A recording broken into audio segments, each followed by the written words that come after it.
Allah'ın El-Vekil degan ism sifatlari haqidagi tafsirlar. Bismillah, alhamdulillah, esselatu vesselamu ala Resulillah. Assalamu alaikum ve rahmetullahi ve berekatuh.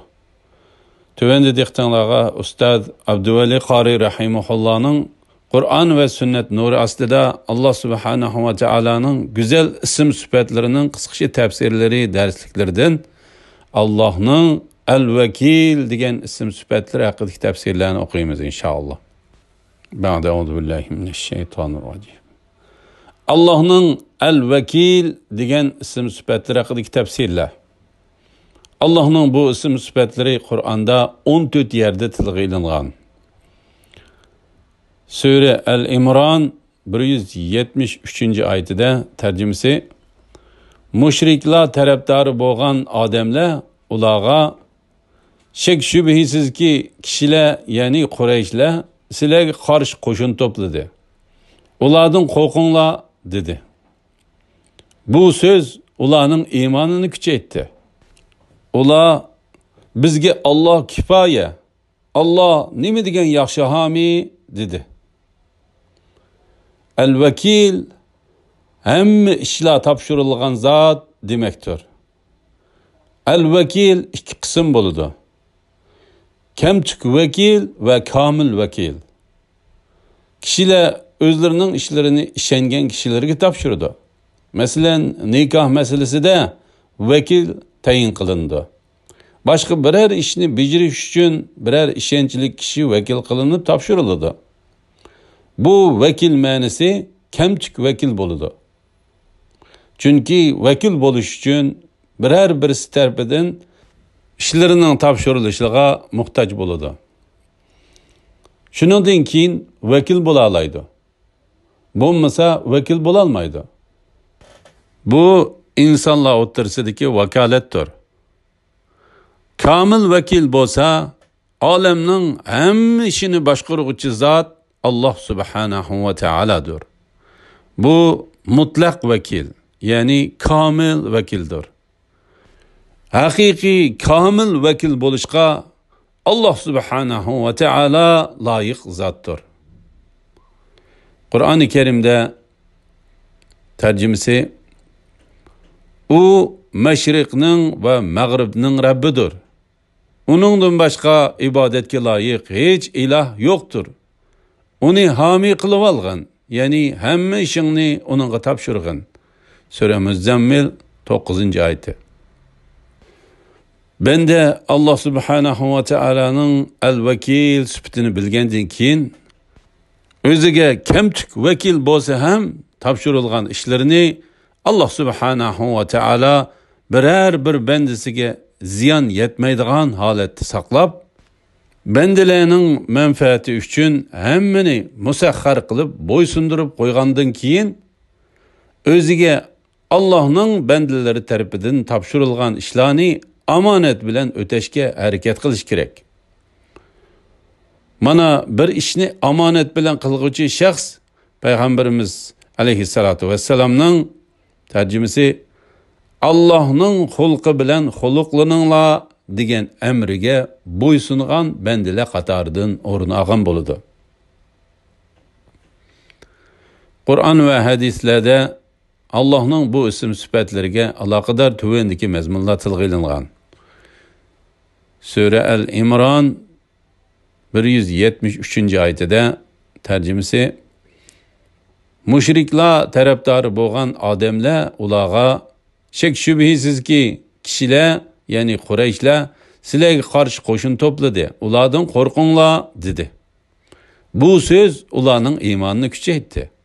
Ular bizge Allah kifoya, Allah nima degan yaxshi hami dedi. Sure El-İmran 174. ayetide tercümesi ular Allah'ның ni'meti ve fazli bilen qaytib keldi.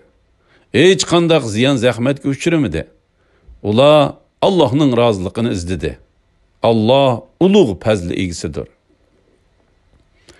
Sure Maide 23. ayetide tercümesi Allah'tan korkuculardan boğan, Allah'ның iman bilen taatin ibaret nimetiga erişken iki adam, yani Kalb ibn Yafunna bilan Yusha ibn Nun ularga shaharning darvozasidan hujum qilib kiringlar.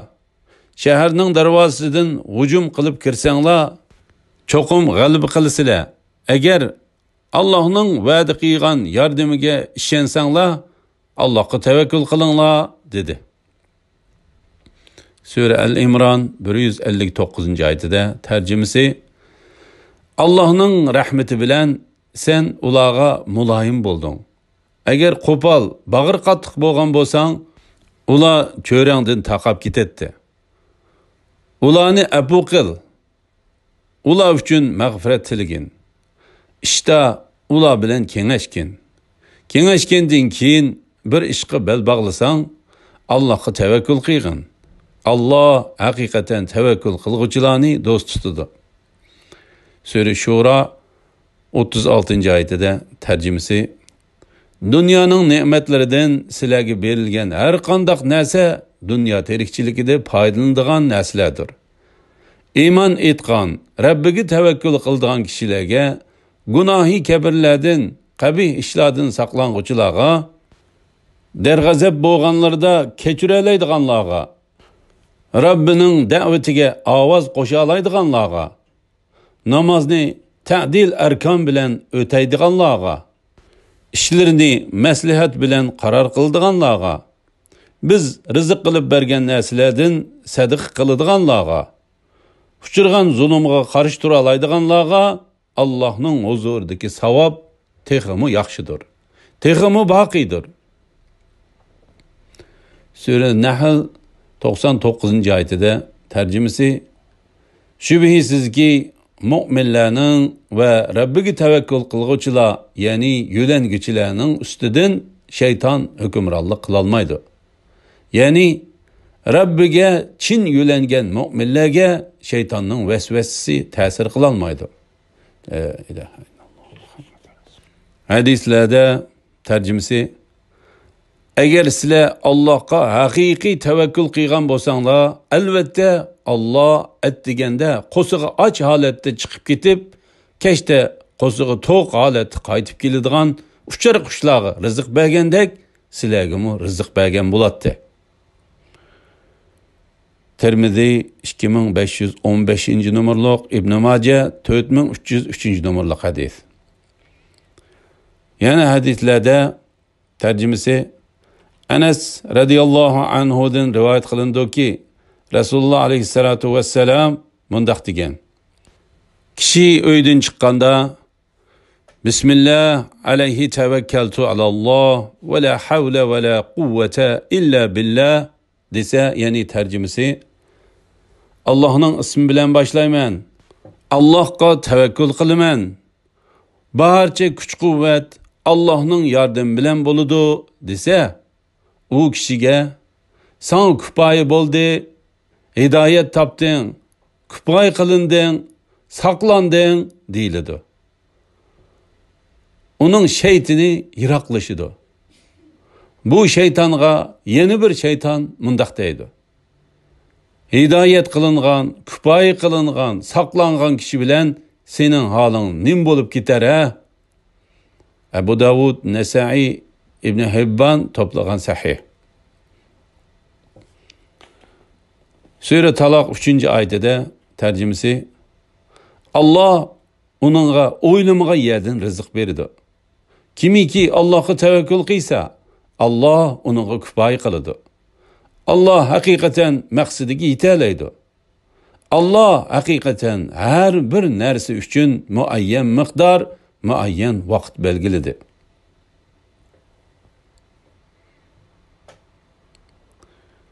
Sura Isro 2-oyatida tarjimasi: Musaga kitobni, ya'ni Tavratni ato qildik. Kitobni Isroil avlodiga yetakchi qildik. Ularga mendan g'ayrini hami, ya'ni iloh qilib olmanglar dedik.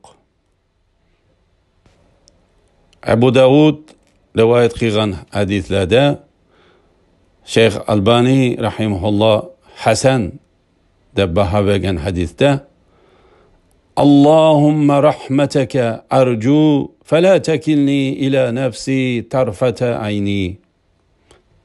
Tercümesi: Ey Allah, men rahmetini ümit kılıman. Meni birdemmo nefs xohishimga tashlab qo'ymag'in. Sura G'ofir 44-oyatida tarjimasi: Sizlarga azob nozil bo'lgan chaqda sizlarga aytgan so'zimning rostligini eslaysizlar. Men ishimni Allohga topshiraman. Alloh haqiqatan bandalarni ko'rib turg'uchidir. Sura Baqara 197-oyatida tarjimasi: Haj vaqti ma'lum bir qancha oydir. Ya'ni Shavval, Zulqa'ida oylari va Zulhajja oyining 10 kunidir. Bu oylarda haj qilishni niyat qilgan, ya'ni ihrom bog'lagan odamning jinsiy aloqa qilishi, gunoh qilishi va janjal qilishi man'i qilindi.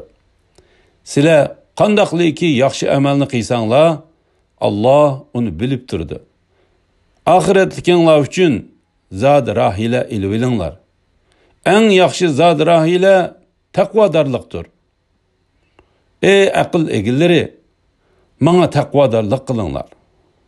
Alhamdulillah, yuqorida Alloh subhanahu va taolaning Al-Vakil degan ism sifatlari haqidagi tafsirlarni angladinglar.